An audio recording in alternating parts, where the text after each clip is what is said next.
Are we watching the first season of a superstar quarterback? Yeah, listen, that was the guy, if you go back, I thought was the best quarterback coming out, at least the most NFL-ready quarterback coming out. Give the other kids some grace as they try to figure out how to become NFL quarterbacks. But listen, DeMeco Ryans, who's a local legend there, and they love him, is obviously a very competent coach, and he's taken a very bad franchise looking for the future quarterback, and it seems like they found him. He's top 10 in every category. And here's a team that is led by a rookie quarterback who's only thrown one interception, which is best in all of the NFL. And by the way, they throw the ball. Yes. They're not afraid to throw the ball. And his day yesterday was great. It's funny. It was probably the best game played yesterday, and nobody wanted to watch it because it's Tampa and it's Houston. And like you said, Baker Mayfield did a great job yesterday driving them down the field for what we all thought was a game-winning touchdown, 37-36. But here's the best part of the win here by the Texans. While everybody's going to focus on the great job by C.J. Stroud, there's somebody else that should be your MVP, best player of the week. And you know who he is. Backup running back, Daria Gumbawale. They didn't have a kicker. Daria Gumbawale. They did not have a kicker. Their kicker got hurt. And then they went for two every time. And then finally they're like, let's give Gumbawale a shot. Yeah. Not only did he hit the field goal, he also had a kickoff go into the end zone, and he looked good doing it. That looked good. That went right down the middle, solid end over end. Shout to him. Yeah, solid. The backup running back was the field goal kicker for them, like you said. If he misses any one of those two kicks, they lose the game.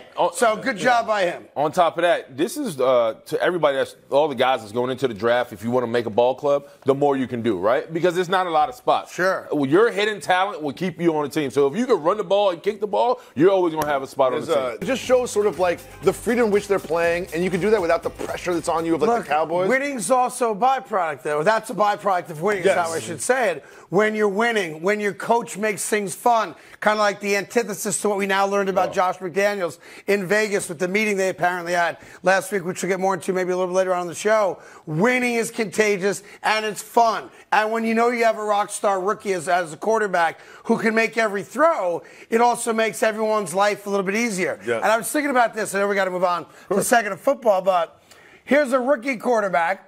Has played 9 games, right? 8 games in his entire NFL career. And he put up numbers yesterday that I don't think my quarterback is ever going to put up, right? 479. Literally ever. 17 touchdowns, no picks. Like, the dude was the best quarterback in football yesterday. I give him a lot of credit. Give DeMeco a lot of credit, too. He's got that team humming right now. And they are very much alive for a wild card spot. And nobody wants them on their schedule now. There's a point going into the year where we all did the same thing. Oh, we got the Texans? A dub. Right. Yep. Now it's like, oh, man, we got the Texans? Yeah, one thing I think we take for granted is when we see a quarterback that has that it factor that early in his career. Like we saw it with Andrew Luck. We saw it with Burrow. Now we're seeing it with C.J. Stroud. And so for everybody out there, man, get your popcorn ready because the kid's going to be doing this for a long time. We're also seeing that David Tepper's the worst owner in the NFL right now. If he demanded that they take Bryce Young over C.J. Stroud, that's mind-boggling. It's tough. Moving on to second and football. Can Josh Dobbs lead them to the playoffs? Yeah, 100%. You know, when they made this deal, I thought it was really good because they don't have a legitimate quarterback. No disrespect to the kid Hall, who obviously started for them yesterday. Dobbs was great. He also had a couple bad picks. He wasn't perfect yesterday, but for a guy to show up, like you said on Wednesday, not know everybody's name, so by default he doesn't know the playbook, right? And just go out there and sheer determination, making plays with his legs, finding open receivers, making throws on the run, the touchdown we just showed you there. It is the feel-good story of the NFL that kid is now in a position to lead a playoff team. And again, I know the season doesn't end today, but if it did end today, your Minnesota Vikings are playing postseason football. And getting Dobbs is a genius move by their general manager. And you can look at it right there. They're a wild card team, 5-4. And their schedule, as I told you 3 weeks ago, lends itself to being 8-4. Saints will be the toughest game they got, obviously leading into the bye.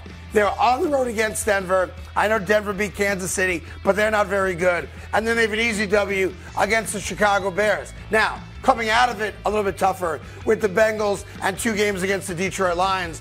But I would not be surprised if Minnesota stays alive well into week 16 and 17. Yeah, you got to give credit to Kevin O'Connell, because you said when Josh Dobbs got in the building, he simply pulled him to the side and said, we believe in you. We came and got you. And Dobbs said it meant the world to him, because he didn't want to leave Arizona, because he was humming. Even though the Arizona's, from a complete standpoint, they're not a very good team, but we saw they fought the Dallas, they beat the Dallas Cowboys, they beat up on the Giants, till the Giants rallied in the second half, and Josh Dobbs was on the field for all that. And so Kevin O'Connell pulled him aside and said, hey, kid, I don't know if you believe in yourself, but we'll believe in you. That's why you're here. So go out there and have a game, and he did. And also, every time I see the run for the touchdown, I'm saying to myself, he kept his fat feet in bounds. Dak Prescott, I'm going to get you pregnant.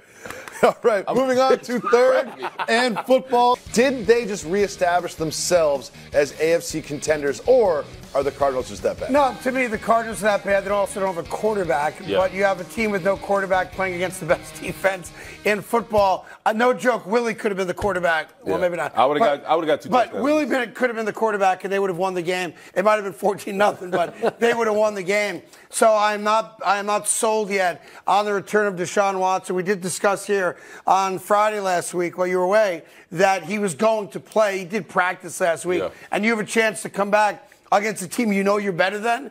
That's the perfect spot for Deshaun Watson to come back in. But it's funny, the story after the game wasn't, oh, Deshaun Watson looked good. It was that his girlfriend looked great, because she was at the game as well. Smoke show. Yeah, she smoked. But look, that's a game they had to win.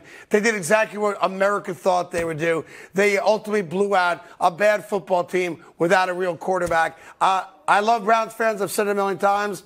I'm not going to look at that game as a turning point for this offense. I need to see Deshaun Watson be the reason they win against at least an average team, if not a good team. Yeah, there's no question their defense absolutely dominated the whole game. But what you needed to see was coming off the shoulder, how did he throw the ball? He had 2 big completions to Amari Cooper down the field. They was able to kind of dink and dunk. For the most part, he looked like the quarterback from the Houston Texans, who we've been waiting to see. That's what I saw. And so if you're the Cleveland Browns, you have to be excited that he didn't tap out of the game. There was no injuries. He was able to get the ball down the field. They scored, and the defense absolutely dominated. I tell you what, they're in Baltimore this weekend. Deshaun Watson plays like a real quarterback, then I'll change my stance on Deshaun Watson. But this is why he had to play the Cardinals don't impress me. But this is why division, because remember around week 3 and week 4 where none of these teams looked very good? Right. And the Steelers they're awful, but they win for some reason. I don't know why.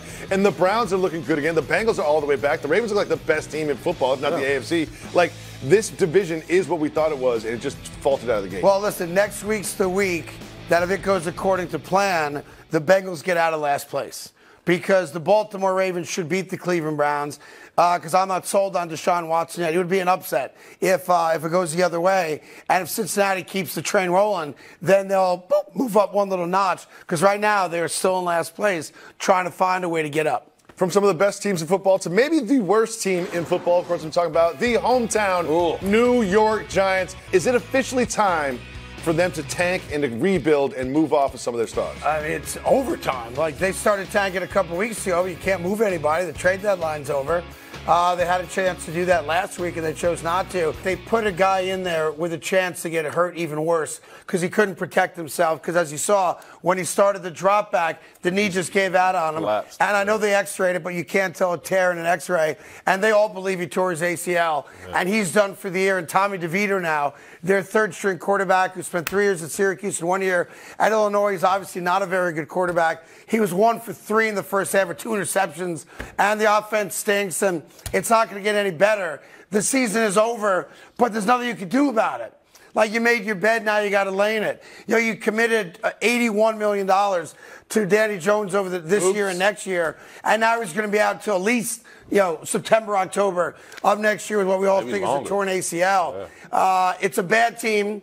It is a team with very little talent on it, and there's no guarantee to think they're going to get better anytime soon. Yeah, there's going to be a lot of pressure on Brian Daboll, how you going to keep this team together. It seems, especially against the Raiders, it looked like they started to tap well into the third quarter. Yeah. And now you got a lot of ball left, and that's the hardest thing for a coach, to say, how can I get these guys to believe what's coming out of my mouth? Because every time you see Brian Daboll on the field, he's yelling at somebody. Like, what are you doing? How are you doing this? Your team's bad right now. So instead of complaining about it, you have to figure out, how can I get this outfit to play effectively efficient football on Sunday. And it doesn't get any better for the New York Giants. They play the Dallas Cowboys next week, and the Cowboys beat them 40-0 when the Giants thought they were going to be good. Yes. So that's going to be another ugly game. But the New York Giants season is over, and now the question is, how do you tank without telling your players we're tanking? I actually have the answer for that. I announced that DeVito is your starting Tommy quarterback DeVito in 2 words. for the rest of the year. Yeah. And by the way, he's their starting quarterback for the rest of the year. You might as well sign Danny DeVito to be your quarterback. Let him smell them sandwiches on his way to the locker room for yet another loss. Yikes. Oh, it's bad in New York. Yes, it is. Bad in New York. Not for the Jets. Not for the Jets. The Jets play tonight against the Chargers. They're actually underdog by 3.5. We'll get to that a little bit later on. Hey there. Thank you so much for watching The Carton Show. You can subscribe right here to get all the latest bits and segments from the show. And by the way, while you're at it, we have a lot of great shows on FS1, so check them out too.